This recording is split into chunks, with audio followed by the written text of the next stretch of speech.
It's time now for the Athlete of the Week here on Mid-Minnesota Sports, and it's presented by Diamond Point and Sauk Center. And we're in Melrose today talking to a Melrose cross-country runner. This is Preston Pepping. Well, Preston, let's talk about your family first of all. We like to start out that way. Who's in your family? I have my dad, Phil. My mom is Bonnie. And then I have my oldest sister is Tasha. And then I have the younger sister is Callie, but she's still older than me. Okay. And you're what now, a junior in high school? Yep. All right. Any other activities you're involved in at school? Track and field. And anything else? Student council? Student council and NHS. Okay, real good. How did you get going with cross country? As you were younger, were there any other sports involved, football or what have you? How did you get going as a runner? Well, I was in track in 7th grade, and I always kind of liked to run. And I was in football in 7th grade too, but the spring of 7th grade, I was asked or I was told that we were going to possibly incorporate a cross-country program again. And then I had to talk to Mr. Ruoff a bunch, and then just to make sure that, to see how many people would possibly be interested in it, and I was interested in it. Were there some guys that were older than you? I'm thinking about, say, like a guy like Nathan Budde. Did you look up to him and try to follow in his footsteps? Yeah, I always followed in Nathan's footsteps a lot, and especially last year because he did really well and went to state and everything, so that was good. You know, as you run your races right now, you're all about getting a good time out there. How did Nathan went to the state last year? How are you kind of comparing right now at this point? Well, I guess I'm hoping that I go to state again this year, but going to state individually would be really fun, but I guess as a team it would be even way more fun than just individually. And I think that my times give me a fairly reasonable shot to go to state this year. Can you take us through a race? You were down at Morris last week. Yep. How do you approach a race? Now, first of all, do you see a lot of the same guys as you go to these races? Some of the same guys, yeah, you see from that you see constantly, like some Morris kids you see, and Albany, Sauk Center. You see lots of the same guys, I guess. So as you say, you line up at the starting line and you look down and somebody goes off pretty fast. Say, like, for example, the Lacaparro kid that you raced against. Now, are you thinking, I got to keep up with him? Well, I always try to keep up as well as I can to sort of latch on to the front runners and then to not try to let them go. But obviously, the Lacaparro kid was very fast, that mate, and was ranked, I think, 12th in state or something. So it was sort of unreasonable, but I try to keep up with them my best. Now, does it depend on the course that you're at? Yeah, some of the courses, I'm not great with hills, I guess, but I prefer flat, I guess, but I think everybody pretty much does. But yeah, it definitely depends on the courses that you're running at. So say, for example, you're at Long Prairie, which is hilly, right? Yes. Now, how do you approach that then? What is your mindset? What is your game plan? I guess I just try to always work my way up to the hill the best that I can and then just wait and enjoy the way down the hill. That's, I guess, what I try to do my best. So again, as you talk about your strengths and your weaknesses, what are those, and how do you overcome that? My strengths are definitely trying to keep up with the front runners. I try to do my best with that, but my weaknesses, I guess, are hills and just keeping a positive mindset going up the hill. Mm-hmm. All right. You mentioned track and field too. What do you do on the track team? On the track team, this year I was in the 2-mile and then the 4x8 team and then the pole vault. All right. So distance seems to be a pretty good factor for you. Yeah, definitely. What makes a good distance runner then, as opposed to somebody that's a sprinter?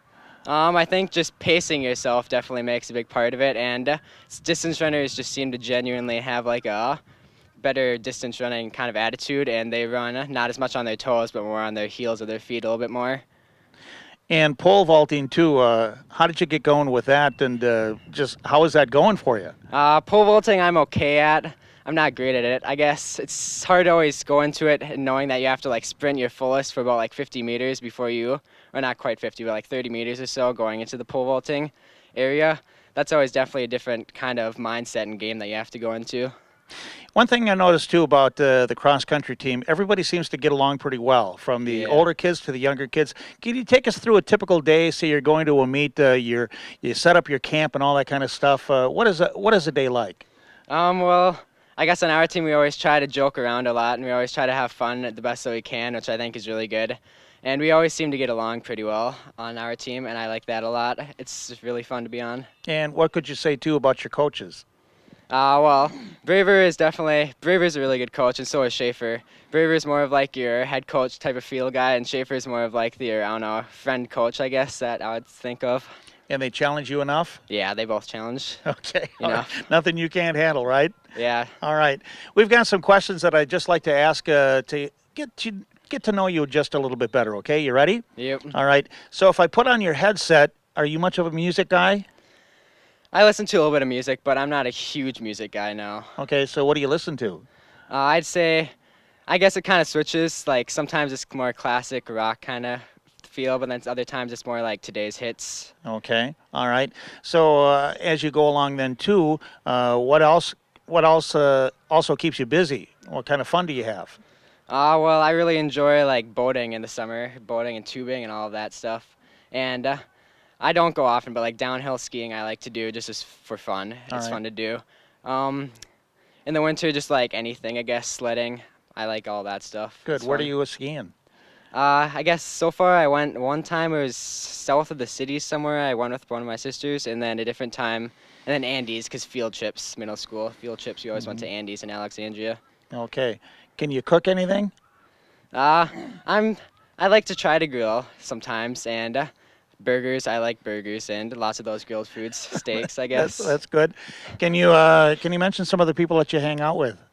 Do you want to give me like names? Sure. I guess like people on the cross country team like John Meyer, Mitchell Heinen. He's not on the cross country team anymore. He was last year. Jake Punsack, Sam Heller, Dylan Flyshocker, lots of those people. Lots of swimmers I hang out with. All right. But I'm not a swimmer, I guess. Are you much of a video guy? Not a lot, no. Okay. I'm not too much of a video game person. All right. How about your buddies? Do they? A little bit, but not a lot, I don't think. I don't think that any of them do a whole lot, no. Okay. I noticed you drove over here. What do you drive? I drive a Ford Focus. Is that right? Is that Yep. yours? Yeah, it's mine. Okay. Is it a good car? I think it's a good car. It works good for me. Right, good. Let me ask you this. Over here in Melrose, where do you live? We live south of New Munich, about like 3 miles or so. You know, with Melrose, too, it's made up of a lot of little towns and certainly a lot of people with different backgrounds, too. Give us Yeah. an atmosphere. What is school like with everybody? School is definitely, sometimes it seems like it's separated a little bit by towns, like small towns. Like some of the people hang out with each other around the towns. But otherwise, it's pretty well, everybody pretty much mixes pretty well. Because I'm friends with like lots of people who are by like Birch Lake area, so Okay. definitely kind of mixes. And, you know, too, we have a lot of Hispanic friends that are now going to Yeah. school. What is that all like for you? I think it's really good. It's a really good experience to be with everybody, and I like it. It works out well. Well, good. All right. You know, as a little kid, you watched a movie a million times. What was it? Oh, Finding Nemo, for sure. Is that right? Yep. So give me a line out of that. I don't know necessarily a line, but like right during the boating scene when like Nemo goes to touch the boat, and then I always put on like scuba. Like when I was really young, I always put on like scuba goggles or whatever, and then I would always act like I was a scuba divers. All right. So And that's now what that I you're did. older and you're with your buddies, what do you watch? Ooh. I don't know if we necessarily have a specific movies. I guess anything that's newer, but I don't think we should watch like specific movies a lot. Mm-hmm. You know, we've talked about your running. You're good at that. Maybe you kind of touched on it already. Can I ask you, what do you say you're not good at?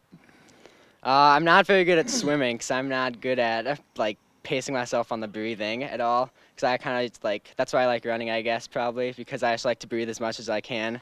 But swimming is definitely much more of a, like you have to pace yourself with how much air you have left and everything. Yeah, you know, that is another aspect I want to go a little deeper into with cross-country running is pacing. I hear that a lot from the coach and from the other athletes, too. Explain that for me, will you? Well, the goal is that I've learned from Braver and Schaefer is that you're supposed to, like, your first mile should be pretty fast or, like, one of your fastest miles. And the second mile, you should slow it down a little bit. And the third mile should be really fast again. But I don't know. I think that I kind of do that. I think mostly my first mile always seems to be the fastest. And then, like, second and third mile are always about the same. Because I guess I'm not super great at pacing. But I try to do my best and always give enough kick at the end. Save enough for that. You know, how far is a race? Race in cross country is 5,000 meters or 3.1 miles. 3.1 miles, okay? Yep. So your time is basically what? My fastest time last year was a 17:25 at the Melrose cross country meet. But this year so far, my time was 18:11 at Morris. Okay, and so to go to the state, what do you think you have to run? And where is the section this year? Sections this year is going to be at Long Prairie, so definitely a hillier course. And last year was at New London Spicer, and you probably had to get right around like a 17:10 or so to go to state, or 17:15, somewhere in there. Okay, I didn't look. Do you have a meet at Long Prairie before the section then? Yes, we do. I think it might be next Tuesday. Okay, so you'll be set to go. Yeah, I'll try my best. All right, well, real good. Good to talk to you, and good luck this season, okay? Yep, you too. Thanks. All right, real good. That's our Athlete of the Week from the Melrose Cross Country team and also track, and that's Preston Pepping here on Mid-Minnesota Sports, presented by Diamond Point in Sauk Center.